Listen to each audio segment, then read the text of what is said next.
ಕರುನಾಡಿನ ಹೂದೋಟದಲ್ಲಿ ಅರಳಿದ ರಾಜಪುಷ್ಪ.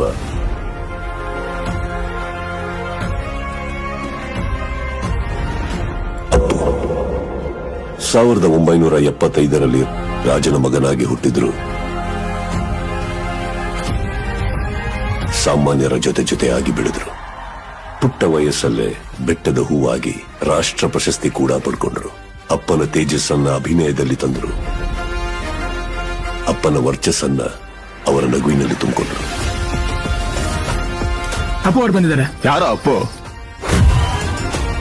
ಅವರು ಮುಟ್ಟಿದ್ದೆಲ್ಲ hits, ಕೊಟ್ಟಿದ್ದೆಲ್ಲ block busters.